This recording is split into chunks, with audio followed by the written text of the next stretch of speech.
सो hello दोस्तों, welcome back to this channel. तो statistical mechanics के और एक इंपॉर्टेंट टॉपिक में आपका बहुत बहुत स्वागत है।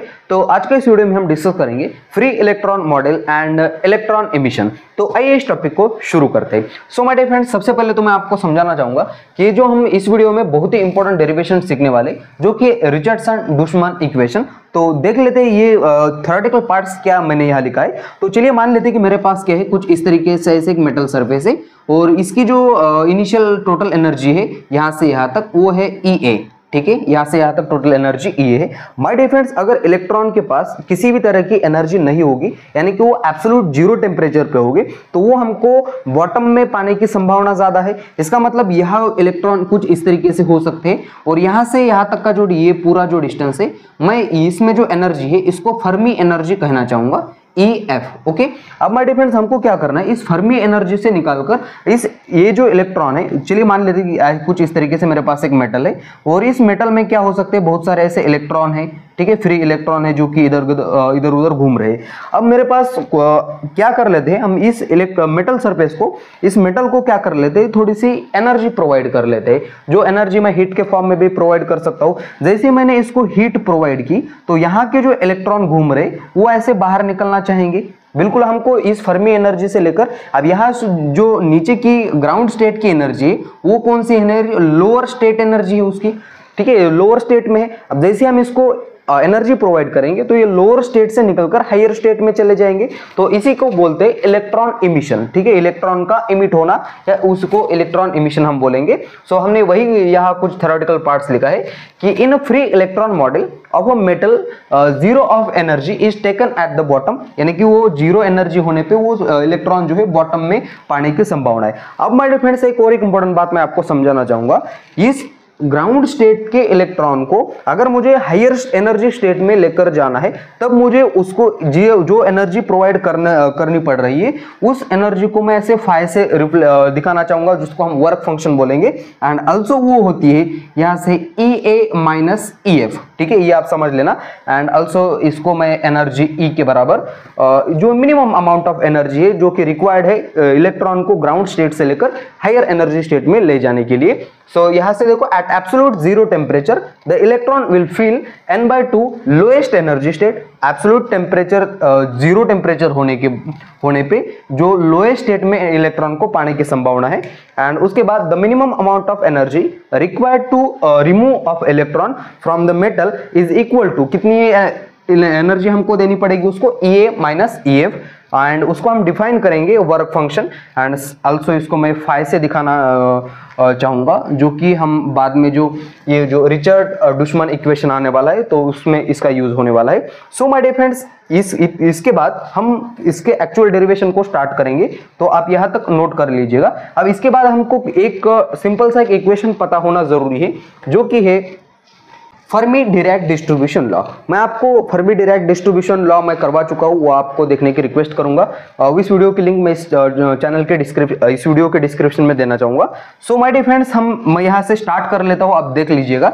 सो वी नो, अब मैं यहाँ से डायरेक्टली लिख रहा हूँ, we know Fermi Dirac distribution law. So my dear friends, हम ये वाला पार्ट्स पढ़ चुके हैं ऑलरेडी। सो ये मेरे पास होता है इक्वेशन कुछ इस तरीके से, Ni equal to GI upon E की power alpha plus beta EI plus 1, किस तरीके से। एंड अगेन मैं इसको कुछ इस तरीके से भी लिख सकता हूँ कि GI इक्वल टू E की पावर अल्फा, E की power beta EI and also plus 1। अब माय डियर फ्रेंड्स, E की पावर अल्फा को अगेन हम D से रिप्लेस कर लेते हैं। सो Ni इक्वल टू यहाँ से GI अपॉन E की पावर अल्फा की जगह पर मैं क्या रिप्लेस करूंगा, D, एंड ऑल्सो E की power beta EI plus 1। And यहाँ से मैं क्या लिखना चाहूंगा, वेयर मेरे पास E की पावर अल्फा बराबर ये क्या है, बराबर क्या है, D है। ठीक है, अब इसके बाद हम क्या कर लेते हैं, इस इक्वेशन को थोड़ा सा अलग रेंज में लिखने की कोशिश करेंगे, जो कि मोमेंटम स्पेस के बिटवीन है, P and also P plus DP के रेंज में। तो उसको हम उस फॉर्म में लिखने की कोशिश करेंगे, आप यहाँ तक नोट कर लीजिएगा। इसके बाद जो बचा हुआ काम है मैं ऊपर कंटिन्यू कर लेता हूँ।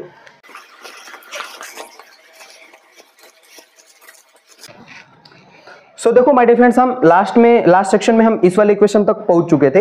अब हम क्या निकालेंगे, नंबर ऑफ इलेक्ट्रॉन, क्या निकालेंगे, number of electron per unit volume in momentum space, in momentum space. कि कौन सा मोमेंटम स्पेस है, P and P plus dp के रेंज में, ठीक है। सो माय डियर फ्रेंड्स, इस वाले इक्वेशन को हम कुछ इस तरीके से लिखेंगे। इस ni को क्या लिखूंगा मैं, अब dn लिखूंगा ऑल्सो, एंड इक्वल टू ये जो g है, g किस रेंज में है, p इंटू dp के फॉर्म में, एंड ऑल्सो डिनोमिनेटर में क्या है, d। अब इस d को एज इट इज रखा, e की पावर अगेन बीटा ei, अब ei की जगह पे सिर्फ हम e लिखते हैं, एंड प्लस ऑल्सो 1, एंड क्या लिखा है मैंने, number of electron per unit volume, तो मैं इसको 1/v से मल्टीप्लाई कर दूंगा सिंपली। सो ठीक है। इसके बाद अब माय डियर फ्रेंड्स क्या कर लेते हैं, हमको पता है कि अगर मैं पुट कर दूं क्या, अल्फा बराबर 0, अगर मैं अल्फा बराबर 0 पुट कर दूं इस वाले इक्वेशन में, तो e की पावर 0 बराबर क्या हो जाएगा, d हो जाएगा, एंड ऑल्सो e की पावर 0 का मतलब क्या होता है, d बराबर 1 हो जाएगा। सो सिंपली मैं d बराबर 1 भी ऊपर वाले इक्वेशन में साइमल्टेनियसली पुट कर दूंगा, एंड ऑल्सो साथ में हम और एक काम करेंगे, ये जो बीटा की वैल्यू होती है माय डियर फ्रेंड्स, वो होती है 1/kT, ये भी हम प्रूफ कर चुके हैं। उसके बाद एक ये जो एनर्जी दिखाई दे रही है, इस एनर्जी को मैं अभी हमने निकाला था कि E इक्वल टू क्या निकाला था, ये EA माइनस EF, इस फॉर्म में निकाला था। EA यानी कि टोटल एनर्जी है, एंड माइनस EF यानी कि जो फर्मी एनर्जी है, जो भी यहाँ मैंने जो डायग्राम आपको समझाई थी वहां से। सो ये जो रिजल्ट है ऊपर वाले इक्वेशन में हम पुट करेंगे। So now dn equal to, ये तो Gp dp as it is रहेगा, एंड डिनोमिनेटर में d की जगह पे क्या आ जाएगा, 1 आ जाएगा, तो वो लिखने की जरूरत नहीं है, एंड e की पावर बीटा की जगह पे 1/kT, and also EA minus EF। सो मैं ऊपर लिखना चाहूंगा EA minus EF and divided by KT and plus 1। So my dear friends, यहाँ एक बात आपको समझना बहुत जरूरी है, ये जो EA माइनस EF है, अगर मुझे उस इलेक्ट्रॉन को ग्राउंड स्टेट से निकलकर उसको हायर एनर्जी स्टेट में ले जाना है, तो तब मुझे उसको बहुत सारी एनर्जी देनी पड़ेगी। यानी कि ये मेरे पास ये EA माइनस EF ये बहुत बड़ा होगा, किससे, 1 से। अगर इसकी बात की जाए तो ये 20 KT के बराबर एनर्जी इतनी ज्यादा देनी पड़ती है हमको। सो माय डियर फ्रेंड्स, अगर मैं ये वैल्यू ऊपर वाले इक्वेशन में पुट कर दूं, तो KT से KT कैंसिल हो जाएगा, एंड E की पावर 20, यानी कि बहुत ज्यादा पावर हो रही है एज कंपेयर टू 1, यानी कि ये 1 इसके कंपैरिजन में बहुत छोटा पड़ रहा है। इसका मतलब हम सिंपली इस 1 को क्या कर देंगे, निग्लेक्ट कर देंगे, एंड नाउ सिंपल सा ऊपर से इक्वेशन लिखने की कोशिश करेंगे।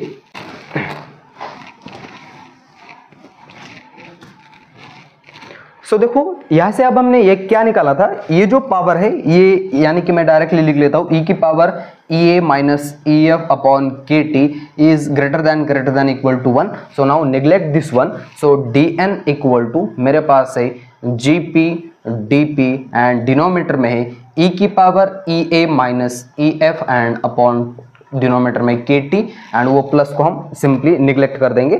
सो माय डियर फ्रेंड्स, मैं इसको इक्वेशन नंबर, मैंने आई थिंक फर्स्ट दे दिया था किसी को, सो मैं इसको इक्वेशन नंबर 2 देना चाहूंगा। एंड अगेन हम क्या करेंगे इस, एंड सॉरी और एक काम हम यहाँ से 1/φ भूल रहे, सो ये भी इंपॉर्टेंट है। सो 1/φ। अब इसके बाद माय डियर फ्रेंड्स क्या करेंगे हम, ये जो Gp dp है इसकी वैल्यू फाइंड करने की कोशिश करेंगे। सिंपली हमको ये Gp dp की वैल्यू हम पिछले वीडियो में भी बार निकाल चुके हैं, वो मैं पिछले वीडियो आपको देखने की रिक्वेस्ट करूंगा। सो माय डियर फ्रेंड्स, ये Gp dp को हम कुछ इस तरीके से निकालते हैं, Gp इक्वल टू, ये हमको वॉल्यूम किस तरीके से निकाल लेते हैं हम, 4/3 यहाँ से पाई, एंड r यानी कि ये जो रेडियस का काम कौन कर रहा है, या p कर रहा है, तो यहां से मैं सिंपली p क्यूब लिखना चाहूंगा, एंड ऑल्सो यहां से हम क्या कर लेते हैं, यहां से gs से मल्टीप्लाई कर लेते हैं, ठीक है। या gs जो है ये स्पिन डिजेनरेसी फैक्टर है, okay.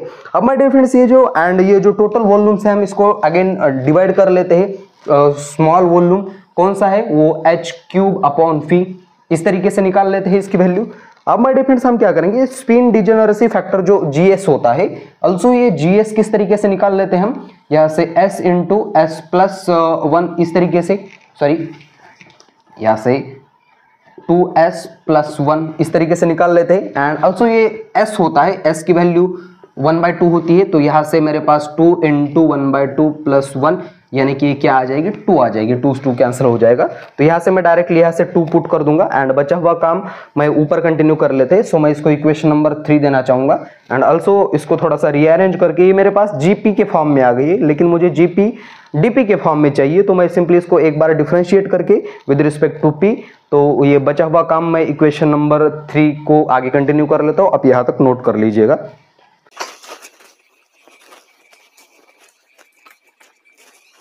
So now my dear friends, last section में हम इक्वेशन नंबर 3 तक पहुंच चुके थे। हमने जीपी की वैल्यू कैलकुलेट कर चुके थे, लेकिन हमको किसकी वैल्यू चाहिए, डीपी की वैल्यू चाहिए। तो हम सिंपली इस वाले इक्वेशन को डिफरेंशिएट कर देंगे।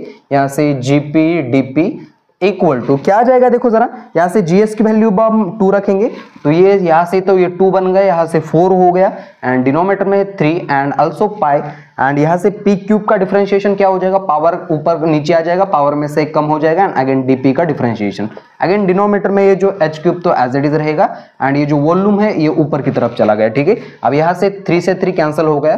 फिर से एक बार G P D P equal to 2 into 4 यहाँ से pi P square D P into phi and denominator में है एच क्यूब। इसको इक्वेशन नंबर 4 दे दूंगा and use equation 4 in equation 2 we get, use equation 4 in equation 2 we get. So now देखो मेरे पास क्या क्या अब क्या निकल कर आंसर आता है। सो माय डियर फ्रेंड्स, यहाँ से डी एन बराबर या जीपी डीपी की जगह पे ऊपर से वैल्यू 2 4 पाई एंड यहाँ से P square DP fee and इसके डिनोमिनेटर में क्या है एच क्यूब है एंड इसके डिनोमिनेटर में क्या था ई की power E A minus E F, denominator में है के टी एंड ऑल्सो और कुछ बचा बिल्कुल नहीं एंड यहाँ से 1 upon phi. So my dear friend, यहाँ से फी से भी कैंसल आउट हो जाएगा अगेन एंड यहाँ से अगर आप देख पा रहे होगे कि इसकी पावर में है एच क्यूब। ओके, अब ये ठीक है, ये काम मैं आगे कंटिन्यू कर लेता हूँ, आप यहाँ तक नोट कर लीजिएगा। जो भी बचा हुआ कैंसल आउट करके मैं यहाँ जो बचा हुआ पार्ट से मैं यहाँ लिखना चाहूँगा। सो यहाँ से डी एन इक्वल टू 2 4 यहाँ से pi P square D P and again यहाँ से एच क्यूब एंड ई की power E A minus E F upon K T. ठीक है, अब इसके बाद का काम हम आगे कंटिन्यू करेंगे, आप यहाँ तक नोट करते जाओ।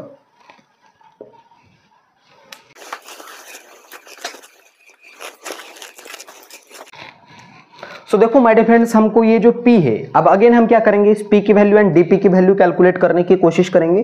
सो ये जो P है ये मोमेंटम में एंड वेल नोन फार्मूला है मोमेंटम का, मोमेंटम इज इक्वल टू होता है मास इनटू वेलोसिटी। ओके, अब इसके बाद क्या करेंगे, अगेन ये हमको P स्क्वायर चाहिए, तो इसको हम P स्क्वायर करने के लिए यहाँ से mv का स्क्वायर करना पड़ेगा एंड अगेन हमको क्या चाहिए, DP चाहिए, तो इस वाले इक्वेशन को हम डिफरेंशिएट करेंगे। So DP is equal to mass constant है, वेलोसिटी का डिफरेंशिएशन dv एंड ये जो रिजल्ट है इस वाले इक्वेशन में पुट करेंगे तो ये इक्वेशन आएगा मेरे पास dn इक्वल टू यहाँ से 2 4 एंड यहाँ से पाई एंड पी स्क्वायर की जगह पे माय डियर फ्रेंड्स यहाँ से m स्क्वायर v स्क्वायर मैं डायरेक्टली लिख लेता हूँ एंड उसके बाद यहाँ से dp की जगह पे आएगा mass into dv and also denominator में है मेरे पास h क्यूब e की power E A minus E F and upon K T. अब इसके बाद क्या किया जा सकता है, यहाँ से देखो m स्क्वायर एंड m, ये m क्यूब बन जाएगा तो ये बनेगा dn equal to 2 4 pi and यहाँ से m क्यूब एंड यहाँ से v स्क्वायर एंड यहाँ से dv एंड डिनोमिनेटर में है h क्यूब e की पावर ई ए माइनस के ई एफ अपॉन के टी। अगर आप ध्यान से देख पा रहे हो कि इस m क्यूब की पावर एंड h की भी पावर क्यूब है, तो हम क्या कर सकते हैं, सिंपली इस दोनों को क्या करेंगे, एक ही ब्रैकेट में डाल देंगे। तो दोनों को एक ही ब्रैकेट में डालने के बाद हमारे पास कुछ इस तरीके से आएगा। सो dn इक्वल टू ये हो गया 2 4 यहाँ से पाई एंड यहाँ से मैं इसको v स्क्वायर यहाँ से dv एज इट इज रखना चाहूंगा एंड डिनोमिनेटर में है e की power E A minus E F, denominator में के टी एंड इसको यहाँ से m upon h cube, m upon h and उसका होल क्यूब।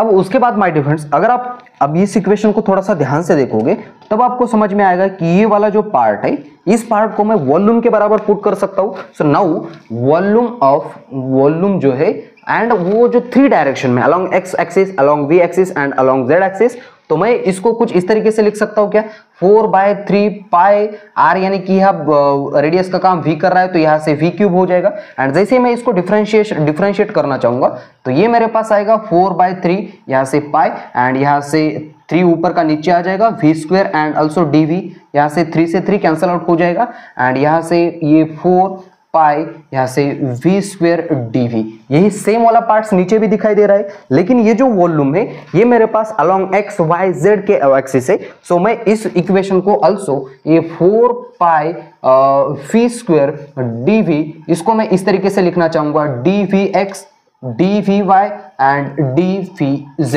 बस अब हम इसके बाद कुछ भी नहीं करेंगे, सिंपली ये जो 4 पाई v स्क्वायर dv है, ये जो dvx dvy dvz है, सो इसका यूज हम इस वाले इक्वेशन में कर देंगे। एंड ये पुट करने के बाद ऊपर बचा हुआ काम ऊपर कंटिन्यू कर लेता हूं, आप यहां तक नोट कर लीजिएगा।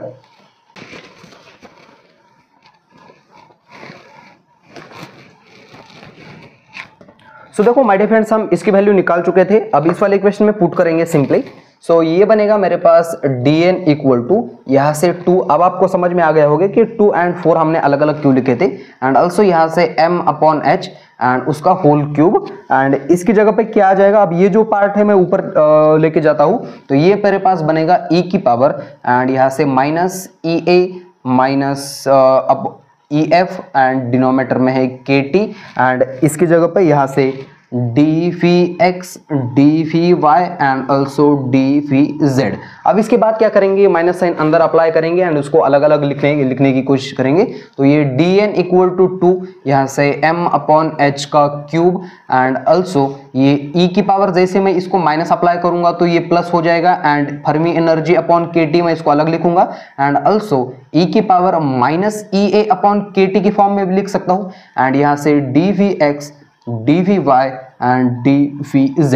अब माय डियर फ्रेंड्स, हमने पहले ही लिखा था कि ये जो EA है ये क्या है, टोटल एनर्जी है, ठीक है, along x axis along z axis and along y axis. तो नाउ मैं उसको लिखना चाहूंगा, so EA equal to kinetic energy 1/2 mvx square along x axis, again यहाँ से 1/2 mvy square along z axis, and यहाँ से also 1/2 mvz square along z axis. अब यहाँ से EA की वैल्यू हम ऊपर वाले इक्वेशन में पुट कर देंगे। तो जैसे हम ऊपर वाले इक्वेशन में पुट कर देंगे तो ऊपर वाला इक्वेशन कुछ इस तरीके से बनेगा, dn इक्वल टू 2 यहाँ से m/h उसका होल क्यूब e की पावर ef, सॉरी माइनस नहीं है, ef अपॉन kt, एंड यहाँ से e, इस माइनस EA की जगह पे ये वाला पार्ट आ जाएगा -1/2 mvx स्क्वायर, यहाँ से -1/2 mvy स्क्वायर, यहाँ से -1/2 mvz स्क्वायर, एंड डिनोमिनेटर में उसका सबके डिनोमिनेटर में है kt, एंड ऑल्सो इसके मल्टीपल में है dvx dvy एंड dvz। अब इसको हम थोड़ा सा सेपरेशन के फॉर्म में लिखने की कोशिश करेंगे तो ये आएगा dn इक्वल टू यहाँ से 2 यहाँ से mh इसका होल क्यूब, एंड e की पावर यहाँ से फर्मी एनर्जी अपॉन kt, ये एज इट इज रहेगा।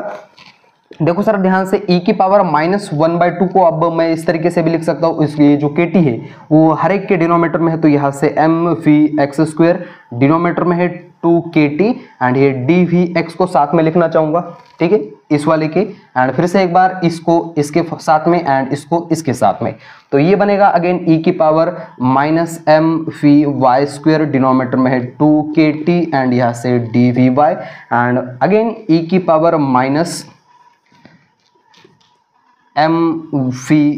स्क्वायर डिनोमिनेटर में है 2kt, एंड यहाँ से dvz। आई होप कि यहाँ तक आप क्लियर हो गए माय डियर फ्रेंड्स। अब इसके बाद हम सिंपलेस्ट क्या करेंगे, देखो जरा ध्यान से, हमारा जो इलेक्ट्रॉन है हम ऐसा मान लेते कि अब हमने एक मेटल सरफेस जैसे हमने कंसिडर किया था, सो मेरे पास ये कुछ इस तरीके से मेटल सरफेस है, ये जो इलेक्ट्रॉन है ये ग्राउंड स्टेट से निकलकर ऊपर की डायरेक्शन में जा रहे हैं, यानी कि ये मेरे पास, अगर मेरे पास ये एक्स एक्सिस हो गया तो इलेक्ट्रॉन की जो मोशन है ये परपेंडिकुलर है किसको, अलोंग एक्स एक्सिस को। तो हम क्या करेंगे, ये जो नंबर ऑफ मॉलिक्यूल्स है वो सिर्फ हम एक्स एक्सिस के अलोंग ही निकालने की कोशिश करेंगे, जो नंबर ऑफ एटम्स है ये परपेंडिकुलर है एक्स एक्सिस को, तो वो जो y axis and z axis का जो कंट्रीब्यूशन है वो हम निग्लेक्ट कर देंगे सिंपली। सो नाउ अब हम देखो क्या कर लेते हैं, नाउ लेट अस कंसीडर ये जो सरफेस है ये, या हम क्या बोलेंगे उसको, मेटल सरफेस, मेटल सरफेस किस तरीके से परपेंडिकुलर है, किसको, एक्स डायरेक्शन को। तो ऐसे केसेस में मेरे पास ये जो dnx है, तो यहां से मैं डायरेक्टली इसको nx के फॉर्म में लिखना चाहूंगा my dear friends, and also यहां से क्या इंटीग्रेशन का साइन लगा दूंगा, एंड आल्सो यहां से dn लिखना चाहूंगा, एंड आल्सो ये जो फी x है अलोंग किस डायरेक्शन में उसकी वेलोसिटी है, ऊपर परपेंडिकुलर है तो vx, एंड आल्सो यहां से d फी x। तो यहां से dn की वैल्यू ऊपर वाले इक्वेशन से पुट कर देंगे, एंड डायरेक्टली हम यही काम कर लेते हैं। कौन सा काम, ये जो फी y एंड ये जो डी वी जेड है, इसको हम सिंपली निग्लेक्ट कर देंगे यही से, एंड ये इतनी ही वैल्यू इस वाले इक्वेशन में पुट कर देंगे। तो ये मेरे पास एंड आल्सो लिमिट कहां से कहां तक, यहां से फी एक्स से लेकर कहां तक, यहां से इन्फिनिटी तक। सो मेरे पास माय डियर फ्रेंड्स यहां से nx बराबर आएगा यहां से फी एक्स से लेकर इन्फिनिटी तक लिमिट, एंड dn की वैल्यू ऊपर वाले इक्वेशन से 2, यहां से m अपॉन h उसकी power 3, and also e equal to EF upon KT, and यहां से e की power minus m phi x square, denominator में है 2KT, एंड आल्सो यहां से एक dvx, तो हम दोनों में से एक ही लेंगे। सो ठीक है, यहां से फी x एंड आल्सो यहां से dvx। अब जो भी कांस्टेंट पार्ट है हम बाहर लेंगे, एंड बचा हुआ को हम स्टैंडर्ड इंटीग्रल यूज करेंगे। अब यहां तक नोट करते जाओ।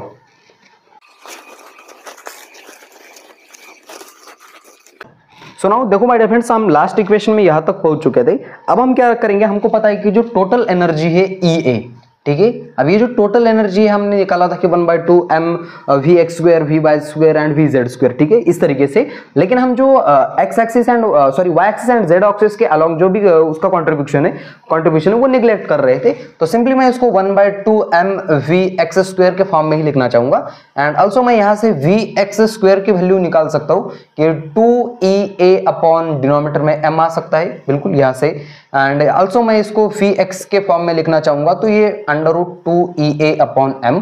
सो अब हम क्या करेंगे, जो Vx का रिजल्ट से इस वाले इक्वेशन में पुट कर देंगे। तो माय डियर फ्रेंड्स यहाँ से nx इक्वल टू, यहाँ से देखो जरा ये 2 कांस्टेंट है, अगेन यहाँ से m अपॉन h भी कांस्टेंट है उसका क्यूब, एंड यहाँ से देखो e अगेन उसकी पावर है EF अपॉन KT, ये भी कांस्टेंट पार्ट है, एंड यहाँ से Vx की जगह पे मैं यहाँ से √2EA अपॉन m से लेकर इन्फिनिटी तक, एंड यहां से देखो और क्या क्या बच रहा है मेरे पास, ये e की पावर कौन है minus m phi x square, denominator में है 2KT, एंड यहां से Vx इंटू dVx। अब माय डियर फ्रेंड्स ये जो है मेरे पास इतना वाला पार्ट, ये मेरे पास स्टैंडर्ड इंटीग्रल है, इसकी वैल्यू मेरे पास अकॉर्डिंग टू स्टैंडर्ड इंटीग्रल से यहां से होगी वो 2 पाई k square t square upon m square, and also e की power minus EA upon KT। ये है मेरे पास स्टैंडर्ड रिजल्ट, हम डायरेक्टली उसकी वैल्यू यहां से पुट कर देंगे।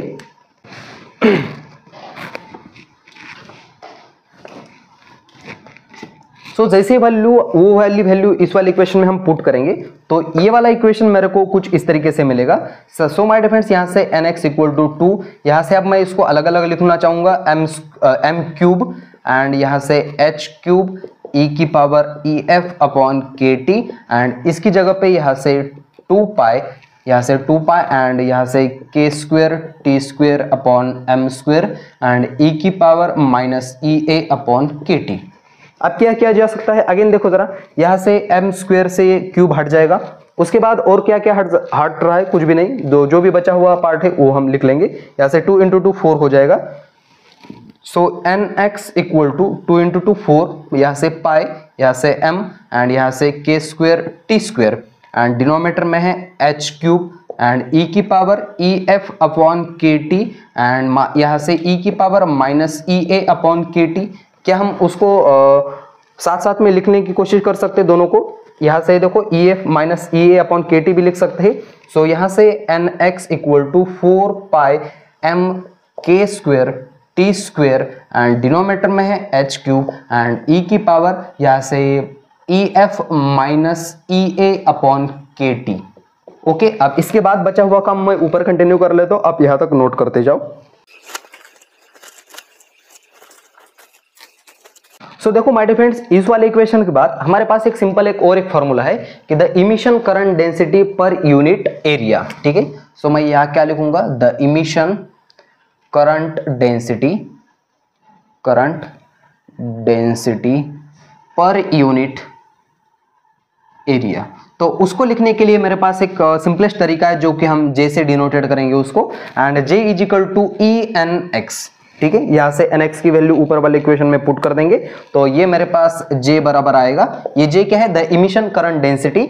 सो E एंड यहां से देखो 4 पाई ME लिखूंगा मैं इसको, E को थोड़ा सा अंदर लिखा and K square and T square and denominator में है my difference H cube, and यहां से देखो ये है E की पावर, क्या मैं यहां से माइनस बाहर निकाल सकता हूं, जैसे मैं माइनस बाहर निकालूंगा क्या मेरे पास ये E पहले आएगा एंड माइनस E बाद में आएगा, बिल्कुल आ सकता है ऐसे।